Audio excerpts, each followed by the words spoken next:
Well, welcome to this video where we are going to discuss how to write the first chapter of your report. I am following the same structure as you will have in your dissertation because I think that can be valuable learning. So we will all try to follow it as like this. Also, maybe the instructions will feel too normative, so you also have some freedom to move around, but keeping the spirit of this structure because I think this structure is like the minimum you need to report. But I mean, if you want to do something more, if you want to expand something, if you want to maybe change the order for some reason, it's still possible. Just be very conscious when you do it. And again, maybe for some of you, this will be very useful because I will give you very detailed things on what to write in each section. So I think that use it on your advantage, right? So chapter one is a very important chapter, is the introduction. Generally, people read it very carefully. Is the first thing that people will read when they open your assignment or your dissertation. So it's important that you write it in a, well, everything has to be with good quality, but this with excellent quality. And I suggest that you have at least three sections in your introduction. The first section, the background, is a section where you will discuss why is this topic relevant in practice or empirically. And I guess that is not that difficult to write. So the questions that you need to answer in this background subsection is basically why is this relevant? Why do we need to study it from a practice perspective? And what is the impact that we want to have with this study? Everything kind of practically relevant. So for that also, you don't need to have many kind of academic references. You can have like government reports, you can have like non-academic references in here. You also don't need that many references because it's more like empirical issue. Of course, you can use academic references, but it's not as important as in the next subsection. So keep that in mind. In my opinion, background is not that difficult to argue because your topics are relevant. So do that. Then in problematization is, I guess this is more difficult to do because in this subsection of problematization, you need to convince the reader that it is worth doing this project. Why don't we just read something on global mindset and apply it to Swedish students? So I think here is important to spend some time. Um, and remember that the problematization is a theoretical discussion. It's not like, Sweden is like this, Sweden is like that. No, you need to discuss concepts. What is wrong with our understanding of global mindset and its connection with the independent variable that you have?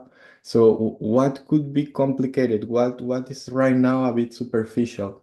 The questions that you need to ask are in here, like what is not working correctly or what is a bit problematic from our theoretical understanding of this relationship between your independent variable and the global mindset. You can, of course, use the context of your study to challenge these assumptions, but do not kind of build an empirical problem. Don't say like Sweden has this problem or students in Sweden have this problem. Make it a theoretical problem.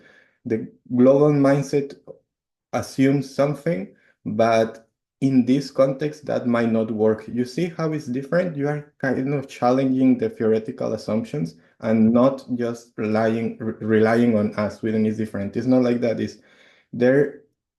Our understanding of this concept doesn't work in this context. So something like that. And finally, we close that chapter with a short section on the purpose and the research question. This is maybe short to write because it's what are you actually doing? You are doing a mixed method with quant and qual, and you are kind of collecting primary data to do it, and you are doing regression analysis and thematic analysis to analyze the data, and you finish with research question. And for this particular assignment, you have probably you will have two research questions. One that is quantitative, and I have told you that it's very clear what the research question is. I think there is not a lot of space to move from here. It is what is the relationship between my independent variable and the global mindset in the context of students in Sweden. I think that is I mean, you have some flexibility, but not a lot, because that is literally what we are testing quantitatively. qualitatively you have more space. Maybe is how is that relationship built? Why is that relationship or how is it constructed? I don't know. You have more possibilities in qualitative research question, but I think that it is a good idea to have this kind of two questions at the end of this section. And one more thing, specifically with our project, which is in the different independent variables and the global mindset, keep that in mind as your overall topic. When you discuss the background, keep that relationship as the main driver.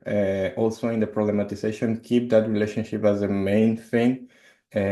Don't focus specifically in the independent or the global mindset. Try to use both all the time that you discuss it.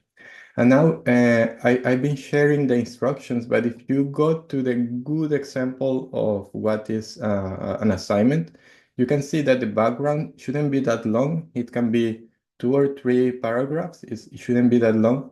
The problematization, I think in here they wrote 1 paragraph. It can be 1 or 2 paragraphs. Try to make it theoretically relevant.